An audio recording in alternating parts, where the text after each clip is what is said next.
أعوذ بالله من الشيطان الرجيم بسم الله الرحمن الرحيم قل هو الله أحد الله الصمد لم يلد ولم يولد ولم يكن له كفوا أحد صدق اللہ العظیم۔ آج جو سورہ مبارکہ تلاوت کی گئی ہے، اس سورہ مبارکہ کا نام سورۃ الاخلاص ہے۔ یہ سورہ مبارکہ مکی سورت ہے، یعنی حضور اکرم صلی اللہ تعالی علیہ وآلہ وسلم پر اس سورہ مبارکہ کا نزول ہجرت فرمانے کی غرض سے مدینہ منورہ تشریف لے جانے سے پہلے ہوا ہے، اور اس سورہ مبارکہ کا نزول کا نمبر 22واں ہے، یعنی 21 صورتیں اس سے پہلے نازل ہو چکی تھی۔ گزشتہ کل ہم نے اس سورہ مبارکہ کی فضیلت اور اس کا ترجمہ آپ حضرات کے سامنے عرض کیا تھا۔ اس کا خلاصہ یہ ہے، یہ سورہ مبارکہ بہت فضیلت والی صورت ہے۔ نبی کریم صلی اللہ تعالی علیہ وآلہ وسلم نے اس کو ثلث قرآن یعنی تہائی قرآن کے برابر ارشاد فرمایا ہے۔ اس کا مطلب اور یہ ہے کہ اگر کسی شخص نے اس سورہ مبارکہ کی ایک مرتبہ تلاوت کی تو گویا کہ اس نے 10 پاروں کی تلاوت کر لی، اور اگر کسی نے 3 مرتبہ اس کی تلاوت کی تو گویا کہ اس نے پورے قرآن کریم کی تلاوت کر لی ہے۔ تو اتنی فضیلت والی یہ سورہ مبارکہ ہے۔ اللہ تبارک و تعالیٰ نے قرآن مقدس کے اندر کچھ صورتیں تو لمبی اتاری ہیں، کچھ صورتیں مختصر اور چھوٹی اتاری ہیں۔ یہ اللہ رب العزت نے ہم لوگوں کے لیے آسانی فرمائی ہے۔ اگر اللہ رب العزت چاہتے تو بڑی بڑی صورتیں ہی صرف نازل فرما دیتے، چھوٹی صورتیں نازل نہ فرماتے، تو اس سے عام آدمی کے لیے صورتوں کو یاد کرنا اور ان کو نماز میں پڑھنا دشوار ہو جاتا ہے۔ اس لیے باری تعالیٰ نے چھوٹی چھوٹی صورتیں بھی کچھ اتاری ہیں۔ جیسے یہ سورہ مبارکہ ہے، بہت چھوٹی صورت ہے۔ سورہ کوثر انا اعطیناک کی صورت بہت چھوٹی صورت ہے۔ سورۃ العصر بہت چھوٹی صورت ہے۔ یہ اللہ رب العزت کا ہمارے اوپر انعام ہے کہ باری تعالیٰ نے بڑی صورتوں کے ساتھ ساتھ چھوٹی اور مختصر صورت بھی اتاری ہے۔ بعض مرتبہ ایسا ہوتا ہے آدمی کو عجلت ہوتی ہے، کہیں جانا ہوتا ہے، ادھر نماز بھی پڑھنی ہے، تو اگر لمبی صورتیں ہوتی آدمی ان کو پڑھتا تو اس کے لیے دشواری ہو جاتی، تو باری تعالیٰ نے مختصر صورتیں اتار دی۔ اگر عجلت ہے، نماز پڑھو، نماز مت چھوڑو، چھوٹی صورتیں پڑھ کے چلے جاؤ۔ تو اللہ تعالیٰ کی اس نعمت پر بھی ہمیں شکر ادا کرنا چاہیے۔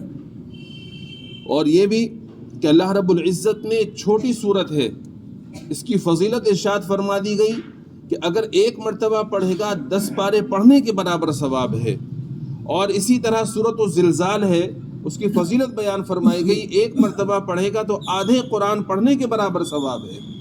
تو اگر کوئی بندہ پورا قرآن کریم نہیں پڑھ سکتا، زیادہ پارے نہیں پڑھ سکتا، وقت کی قلت ہے یا پڑھا ہوا نہیں ہے، تو کم سے کم ان چھوٹی صورتوں کو یاد کر لے، ان کی ہی تلاوت کر لے اور بڑا ثواب حاصل کر لے۔ ان کی ہی تلاوت کر کے ان کا اپنے مرحومین کو آسانی کے ساتھ ثواب پہنچا سکتا ہے، پہنچا دے ثواب۔ تو یہ اللہ تعالیٰ نے ہمارے لیے آسانیاں فرمائی ہیں، اور نبی علیہ الصلاۃ والسلام نے اپنی زبان مبارک سے ان کی فضیلت ارشاد فرما کر ہمارے لیے اور مزید آسانی کر دی ہے۔ ان نعمتوں پر باری تعالیٰ کا ہمیں شکر ادا کرنا چاہیے۔ بہرحال اب اس کی آپ تفسیر سماعت فرمایا قل هو اللہ احد، کہہ دیجئے بات یہ ہے کہ اللہ تعالیٰ ہر لحاظ سے ایک ہے۔ قل کہہ دیجئے، یہ خطاب حضور اکرم صلی اللہ تعالی علیہ وآلہ وسلم کو ہے کہ اے نبی جی آپ کہہ دیجئے۔ کن سے کہہ دیجئے؟ ان لوگوں سے کہہ دیجئے جو اللہ رب العزت کے بارے میں آپ سے سوال کر رہے ہیں۔ کل میں نے شان نزول میں آپ کو بتایا تھا کہ لوگوں نے، مشرکین مکہ نے آپ علیہ الصلاۃ والسلام کی خدمت بابرکت میں آ کر سوال کیا اور یہ پوچھا کہ جی یہ بتاؤ، جس اللہ کی طرف تم ہمیں بلاتے ہو وہ اللہ کس چیز کا بنا ہوا ہے؟ لوہے کا ہے، تانبے کا ہے، پیتل کا ہے، سونے کا ہے، کس چیز کا ہے؟ اس طرح کا سوال کیا تھا، تو اللہ تبارک و تعالی نے فرمایا اے نبی جی آپ لوگوں سے یہ کہہ دیجئے گا اللہ ہر لحاظ سے ایک ہے۔ احدن کے معنی اردو کے اندر ایک کے کیے جاتے ہیں، واحد لفظ ہے، واحد کے معنی بھی ایک کے کیے جاتے ہیں، لیکن عربی میں ان دونوں میں بہت بڑا فرق ہے۔ واحد جو آتا ہے یہ آتا ہے مقابلے میں اثنین ثلاثۃ اربعۃ کے، یعنی اردو میں کہہ لیجئے گا یہ ایک مقابلے میں آتا ہے 2 3 4 5 کے، یعنی جب یہ کہا گیا کہ وہ ایک ہے یعنی 2 3 4 5 نہیں ہے، وہ اکیلا ہے، ایک ہے۔ اور واحد کا جو لفظ آتا ہے یہ احدن کا جو لفظ آتا ہے اس کے معنی ہوتے ہیں، شاید میں نے غلط بول دیا، واحد جو آتا ہے واحد یہ مقابلے میں آتا ہے اثنین ثلاثۃ اربعۃ کے، یعنی اس کا مطلب یہ ہوتا ہے اردو میں کہ اگر یہ کہا گیا کہ چیز ایک ہے تو اس کا مطلب یہ ہوا 2 3 4 5 نہیں ہے۔ تو اگر یہ کہا جائے کہ اللہ تعالیٰ واحد ہیں تو اس کا مطلب یہ ہوا اللہ تعالیٰ اکیلے ہیں، ایک ہیں، 2 3 4 5 نہیں ہیں۔ اور جو احدن کا لفظ آتا ہے، احدن کا لفظ اس کے معنی ہوتے ہیں کہ اس کا کوئی جز نہیں، اس کا کوئی حصہ نہیں ہے۔ جیسا کہ مثال کے طور پر یہ ٹپائی رکھی ہے ہمارے سامنے، یہ لکڑی کی بنی ہوئی ہے، تو یہ لکڑی کی جو بنی ہوئی ہے تو اس کے کئی جز ہیں، اس کے پیر الگ ہیں، اس کے اوپر کا حصہ الگ ہے، ادھر کا حصہ الگ ہے، نیچے کا حصہ الگ ہے، تو یہ کئی جزوں سے مل کر بنا ہے، تو اس کو ہم احدن نہیں کہہ سکتے۔ واحد ہم اس کو کہہ سکتے ہیں کہ اگر اس کے مقابلے کی کوئی اور ٹپائی یہاں نہیں ہے تو اس کو واحد تو کہہ سکتے ہیں، احد نہیں کہہ سکتے۔ تو اللہ تبارک و تعالی کی ذات احدن ہے کہ اس کا کوئی جزو نہیں، کوئی حصہ نہیں ہے، وہ اکیلا ہے، تنہا ہے۔ تو اب یہی اللہ تبارک و تعالی نے یہاں لفظ ارشاد فرمایا قل هو اللہ احد، اے نبی جی آپ کہہ دیجئے اللہ احد ہے، یعنی اکیلا ہے، اس کا کوئی جزو نہیں، کوئی حصہ نہیں ہے۔ اگر یہ کہا جائے کہ اللہ تبارک و تعالی سونے کا بنا ہوا ہے تو پھر اس کا مطلب تو یہ ہو جائے گا نا کہ اللہ تبارک و تعالی کا جزو ہے، سونا اللہ تعالیٰ کا جزو ہو جائے گا۔ اور جبکہ اللہ تبارک و تعالی جزو سے پاک ہے، اس کا کوئی حصہ نہیں، کوئی جزو نہیں ہے، وہ تنہا ہے۔ پھر ارشاد فرمایا اللہ الصمد، اللہ تعالیٰ ہی ایسا ہے کہ سب اس کے محتاج ہیں، وہ کسی کا محتاج نہیں۔ صمد کا اردو میں ترجمہ ہے، بے نیاز کا ترجمہ کیا جاتا ہے عموماً، لیکن بہت اچھا ترجمہ مفتی تقی عثمانی صاحب دامن برکاتہم العالیہ نے کیا ہے کہ اللہ ہی ایسا ہے کہ سب اس کے محتاج ہیں، وہ کسی کا محتاج نہیں ہے۔ سب اللہ تعالیٰ کے محتاج ہیں، اللہ تعالیٰ کسی کا محتاج نہیں ہے۔ تو یہ اللہ تبارک و تعالیٰ نے اپنی تعریف بیان فرمائی ہے، تو یہ اللہ تعالیٰ کی صفت ہے۔ اور پھر فرمایا لم یلد ولم یولد۔ اچھا یہاں یہ بھی بات سمجھتے چلیے گا، اللہ تبارک و تعالی کسی کے محتاج نہیں ہے، سب اللہ تعالیٰ کے محتاج ہیں۔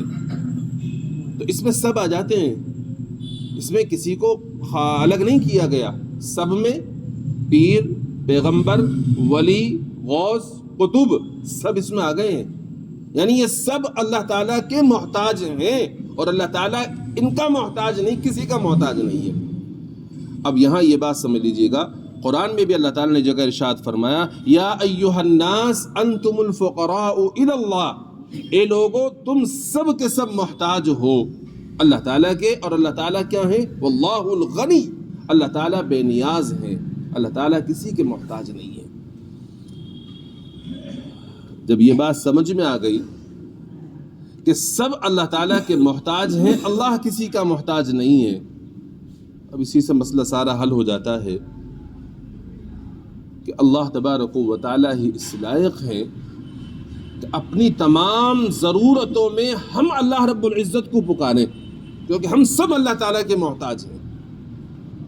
اپنی تمام تر ضرورتوں کا سوال، اپنی تمام تر حاجتوں کا سوال ہم اللہ رب العزت سے کریں، اور یہ کہیں کہ باری تعالیٰ آپ نے ہی فرمایا کہ آپ کسی کے محتاج نہیں ہیں، سب آپ کے محتاج ہیں، ہم آپ کے محتاج ہیں، ہمیں آپ کی ضرورت ہے، آپ ہماری یہ ضرورت پوری فرما دیجئے، آپ ہمارا یہ کام بنا دیجئے، بگڑی بنا دیجئے۔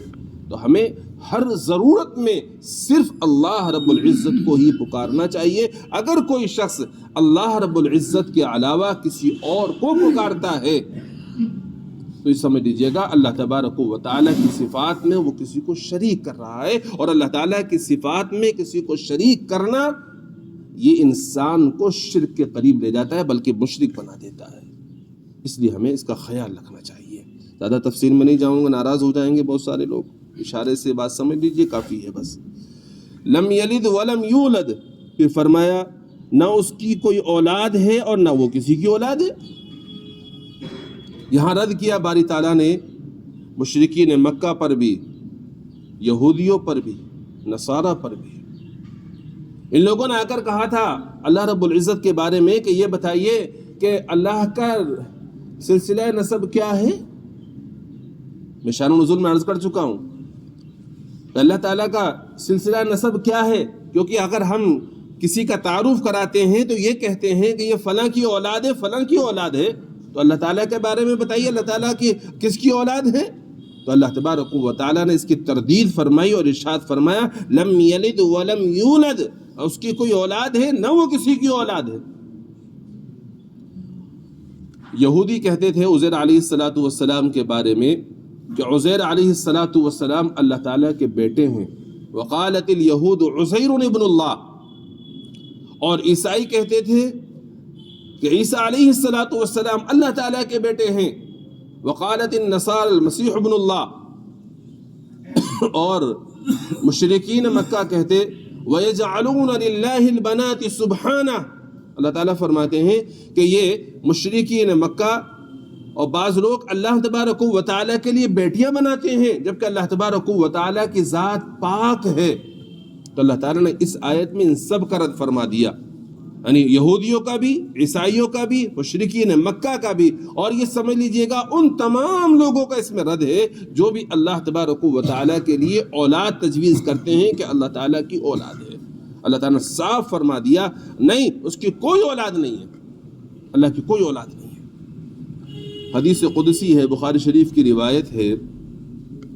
حضرت نبی کریم صلی اللہ تعالیٰ علیہ وآلہ وسلم ارشاد فرماتے ہیں کہ اللہ تعالیٰ فرماتے ہیں ابن آدم مجھے گالی دیتا ہے، ابن آدم مجھے گالی دیتا ہے جبکہ اس کو یہ حق نہیں ہے کہ مجھے گالی دے. ابن آدم مجھے جھٹلاتا ہے، اس کو یہ حق نہیں ہے کہ مجھے جھٹلائے. کیسے گالی دیتا ہے؟ ابن آدم گالی اس طرح دیتا ہے، میرے لیے کہتا ہے کہ میرے اولاد ہے. تو اللہ تبارک و تعالیٰ کے اولاد تجویز کرنا، اولاد بنانا، یہ اللہ تعالیٰ کو گالی دینا ہے. کس طرح سے؟ اس کو سمجھیے گا. مثال کے طور پر میرے آپ کے اولاد ہے، میرا بچہ ہے، آپ کا بچہ ہے. کوئی یہ کہنے لگے کہ تیرا بیٹا نہیں ہے، فلاں کا بیٹا ہے، تو آپ کو گالی لگے گی نا، اس نے گالی دے رہا ہے مجھے، یہ میرے بیٹے کو گالی دے رہا ہے یہ. تو جس طرح سے ہمارے کوئی اولاد ہے، ہماری اپنی اولاد ہے، صلبی اولاد ہے، کوئی یہ کہے کہ تیری اولاد نہیں ہے، گالی دینا ہے. اسی طرح سے اللہ رب العزت کے بارے میں یہ کہنا کہ اللہ کی فلاں اولاد ہے تو یہ اللہ تبارک و تعالیٰ کو گالی دینا ہے. تو اللہ تعالیٰ فرماتے ہیں ابن آدم کو حق نہیں ہے کہ مجھے گالی دے. جھٹلاتا ہے، رزق کی نسبت اوروں کی طرف کرتا ہے، فلاں رزق دیتا ہے، جبکہ رزق دینے والی ذات اللہ تبارک و تعالیٰ کی ہے. اور یاد رکھیے گا باری تعالیٰ رزق دینے میں یہ نہیں دیکھتے کہ یہ میری اطاعت کرتا ہے، یہ میری نافرمانی کرتا ہے. دنیا میں باری تعالیٰ کا قانون یہ ہے کہ ہر ایک کو رزق عطا فرماتے ہیں، خواہ وہ اللہ تبارک و تعالیٰ کی اطاعت کرے، عبادت کرے، خواہ وہ اللہ تعالیٰ کی نافرمانی کرے، وہ سب کو رزق عطا فرماتے ہیں. یہ قانون باری تعالیٰ کا یہ ہے. بہت سے لوگ یہ کہتے ہیں کہ فلاں بندے کے پاس میں بہت زیادہ دولت ہے، فلاں بندے کے پاس میں دنیا کی بہت زیادہ نعمتیں ہیں. اس کا مطلب یہ ہے کہ اللہ تعالیٰ اس بندے سے پیار کرتے ہیں، اللہ تعالیٰ اس سے راضی ہیں. یاد رکھیے گا یہ سوچ بالکل غلط ہے. اس لیے کہ اگر رزق کی زیادتی، مال و دولت کی فراوانی یہ اللہ تبارک و تعالیٰ کے نزدیک اللہ کی رضا کا سبب ہے تو پھر دنیا کے اندر سب سے زیادہ دولت والا قارون گزرا ہے. اس کے بارے میں آتا ہے کہ اس کے خزانوں کی کنجیاں جو چابیاں ہوتی تھیں وہ ایک جماعت اٹھا کر لے کر چلتی تھی. آپ اندازہ لگائیے کتنی دولت ہوگی. اس کی تالوں کی چابیاں ایک بڑی جماعت اٹھا رہی ہے، لیکن اللہ تبارک و تعالیٰ اس سے راضی نہیں ہے. تو معلوم یہ ہوا کہ جس کے پاس میں مال و دولت کی فراوانی اور زیادتی ہے، کوئی یہ سمجھے کہ یہ اللہ کے نزدیک پسندیدہ ہے، اللہ اس سے راضی ہے، یہ بات ٹھیک نہیں ہے بالکل بھی۔ اور اگر یہ کہا جائے کہ فلاں بندے کے پاس میں رزق کی تنگی ہے، پریشانی ہے، اللہ تعالیٰ اس سے ناراض ہے، تو پھر اس کا مطلب تو یہ ہوا نقل کفر نباشد، یعنی کفر کو نقل کرنا کفر نہیں ہوتا۔ حضور اکرم صلی اللہ تعالیٰ علیہ وآلہ وسلم اللہ کو پسند نہیں ہے، پھر اس کا مطلب تو یہ ہو جائے گا نعوذ باللہ ثم نعوذ باللہ۔ کیوں؟ اس لیے کہ نبی علیہ السلام کے گھر کا حال کیا ہے؟ چھوٹا سا کمرہ ہے، گھر کے اندر چراغ نہیں جل رہے۔ امی عائشہ صدیقہ رضی اللہ عنہ فرماتی ہیں رات کو آپ تہجد ادا فرماتے تو میں آپ کے سامنے جنازے کی طرح لیٹی ہوئی ہوتی تھی، جب آپ سجدے میں جاتے میرا پیر دباتے، میرے اشارہ کرتے، تب میں اپنے پیروں کو موڑتی، تب آپ سجدہ ادا فرمایا کرتے تھے۔ آپ علیہ السلام کے گھر میں 2 مہینے تک چولہا نہیں جلتا تھا، گندم کی روٹیاں بہت کم کھائیں، جو کی روٹیاں آپ تناول فرماتے تھے، اور کتنے دن ایسے ہی گھر میں کھانا نہیں بن رہا ہے، کیا کاہے پر گزر ہو رہی ہے؟ امی عائشہ فرماتی ہیں انصار مدینہ کی کچھ عورتیں یا انصار مدینہ گھر میں کچھ دودھ دے جاتے تھے، اس پر ہم پی کر کے گزارا کر لیا کرتے تھے، کھجور ہے گھر میں، کھجور کھا کر گزارا کر لیا۔ کپڑوں کا عالم یہ ہے کہ آپ علیہ السلام اپنے دستے مبارک سے، نبی رحمت جن کا ہاتھ رحمت والا ہے، اپنے رحمت والے ہاتھ سے اپنے کپڑوں کے اندر خود پیوند لگایا کرتے تھے، اپنے جوتوں کو خود درست فرما لیا کرتے تھے۔ یہ کپڑوں کا حال ہے۔ تو اگر آپ یہ کہہ رہے ہو کہ یہ محتاجی، یعنی یہ کہہ لیجئے گا کہ مال و دولت کی تنگی، فراوانی نہ ہو، اور اس کی تنگی ہو، پریشانی ہو، فقر فاقے ہو، یہ اللہ کے نزدیک ناپسندیدگی کی، ناراضگی کی علامت ہے، تو پھر نعوذ باللہ ثم نعوذ باللہ یہ کہنا پڑے گا آپ کو اللہ کے نبی علیہ السلام کے یہاں تو یہ سب چیزیں ہیں، اس کا مطلب آپ اللہ کے نزدیک پسندیدہ بندے نہیں ہیں۔ اس لیے میں نے سمجھانے کے لیے یہ بات عرض کی ہے جو علماء کرام نے کتابوں کے اندر لکھی ہے کہ یہ کوئی معیار نہیں ہے کہ جس کے پاس مال و دولت کی فراوانی ہے اللہ تعالیٰ اس سے راضی اور خوش ہے اس لیے اللہ نے مال و دولت دے رکھی ہے، نہیں، یہ بالکل بھی نہیں ہے۔ یا کسی کے پاس جس کی تنگی ہے اللہ اس سے ناراض ہے، بالکل ایسا نہیں ہے۔ اللہ تعالیٰ اس دنیا کے اندر ہر ایک کو رزق عطا فرماتے ہیں، خواہ وہ اللہ تعالیٰ اس سے خوش ہوں یا اللہ تعالیٰ اس سے ناراض ہوں۔ بلال ضمن نے ایک بات آگئی فرمایا لم یلد ولم یولد، نہ اس کی کوئی اولاد ہے اور نہ وہ کسی کی اولاد ہے، یعنی اللہ تعالیٰ بھی کسی کی اولاد نہیں ہے۔ اگر اللہ تعالیٰ کے آپ یہ کہیں گے کہ اللہ تعالیٰ کی اولاد ہے، اس کا مطلب یہ ہوا کہ اللہ تعالیٰ کی اولاد ہے تو وہ بھی اللہ ہے، پھر 2 خدا ہو جائیں گے، اور 2 خدا ہے نہیں، خدا تو تنہا ہے، عبادت کے لائق صرف اللہ تعالیٰ کی ذات ہے، کوئی اس کا ساجی نہیں ہے۔ تو معلوم یہ ہوا کہ اللہ تعالیٰ کی اولاد نہیں ہے اور اللہ رب العزت بھی کسی کی اولاد نہیں ہے۔ وَلَمْ يَكُنْ لَهُ كُفُوًا أَحَدٌ، اور اس کے جوڑ کا کوئی بھی نہیں ہے، اس کے برابر کا کوئی نہیں ہے، اس کے ہم پلہ کوئی نہیں ہے، وہ تنہا ہے، ہر اعتبار سے اپنی ذات میں بھی تنہا ہے، اپنی صفات میں بھی تنہا ہے۔ علماء کرام نے لکھا ہے اس کے جوڑ کا کوئی نہیں ہے، یعنی کوئی نہیں ہے جو کسی معاملے میں اس کی برابری یا ہمسری کر سکے۔ فرماتے ہیں اس صورت کی ان 4 مختصر آیتوں میں اللہ تعالیٰ کی توحید کو انتہائی جامع انداز میں بیان فرمایا گیا۔ پہلی آیت میں ان کی تردید ہے جو ایک سے زیادہ خداؤں کے قائل ہیں، دوسری آیت میں ان کی تردید ہے جو اللہ تعالیٰ کو ماننے کے باوجود کسی اور کو اپنا مشکل کشا، کارساز یا حاجت روا قرار دیتے ہیں، تیسری آیت میں ان کی تردید ہے جو اللہ تعالیٰ کے لیے اولاد مانتے ہیں، اور چوتھی آیت میں ان لوگوں کا رد کیا گیا ہے جو اللہ تعالیٰ کی کسی بھی صفت میں کسی اور کی برابری کے قائل ہیں۔ مثلا بعض مجوسیوں کا کہنا یہ تھا کہ روشنی کا خالق کوئی اور ہے اور اندھیرے کا خالق کوئی اور ہے، یا بھلائی پیدا کرنے والا اور ہے اور برائی پیدا کرنے والا اور ہے۔ اس طرح اس مختصر سی صورت نے شرک کی تمام صورتوں کو باطل قرار دے کر خالص توحید کو ثابت فرمایا ہے۔ اس لیے اس صورت کو سورہ اخلاص کہا جاتا ہے۔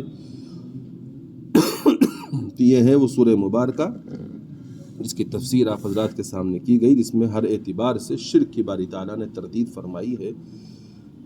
تو ہمیں اس کا خیال رکھنا ہے کہ ہمیں ہر طرح کے شرک سے اپنے آپ کو بچانا ہے۔ اللہ تعالیٰ کی ذات میں تو ہم کسی کو شریک نہیں کرتے، لیکن صفات میں بہت سے مسلمان جہالت کی وجہ سے شریک کر لیتے ہیں۔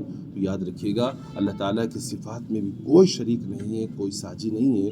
ہمیں اس بات کو اچھی طرح ذہن میں بٹھا لینا چاہیے۔ اور میں نے پچھلے دنوں بھی آپ حضرات کے سامنے کسی آیت کے ذیل میں یہ بات عرض کی تھی کہ اگر یہ لگتا ہے کہ یہ مولوی غلط کہہ رہا ہے یا فلاں مولوی غلط کہہ رہا ہے، اللہ تعالیٰ کے جو نیک بندے ہیں وہ ضرورتیں پوری کرتے ہیں، وہ ہمارے مشکل کشاں ہیں، ہمارے حاجت رواں ہیں، تو یاد رکھو قرآن کریم عربی زبان میں ہے۔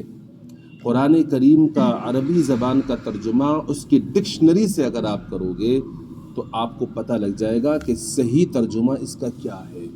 ہر مسلک والے نے قرآن کا ترجمہ کیا، ہر مکتبہ فکر والے نے قرآن کریم کا ترجمہ اردو میں کیا، تو انہوں نے بریکٹ میں اپنی طرف سے مطلب بیان کر دیا، یا بریکٹ نہیں بنایا، بغیر بریکٹ کے اس ترجمے کو معنی مطلب کے ساتھ میں لکھ دیا، جس سے عوام بیچاری یہ سمجھ بیٹھی کہ قرآن کے اندر ہی اللہ نے یہ فرمایا، لہذا ہم تو فلاں کو مشکل کشا مانیں گے، فلاں کو حاجت روا مانیں گے، جو فلاں مولوی کہہ رہا ہے وہ بزرگوں سے نفرت کرتا ہے اس لیے ہم اس کی بات نہیں مانتے۔ یہ بات جو میں آپ سے عرض کر رہا ہوں واللہ آپ اس پر عمل کر لیں، جس کو شک ہو ذرہ برابر بھی قرآن کریم کو ترجمہ ڈکشنری سے کر کر دیکھ لیجئے، صرف ترجمہ دیکھ لیجئے، آپ کو پتہ لگ جائے گا صحیح کیا ہے غلط کیا ہے۔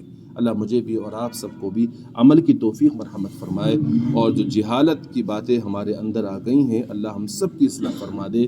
اللہ تعالیٰ اپنی ذات میں اپنے صفات میں شریک کرنے سے ہم سب کی حفاظت فرما لے۔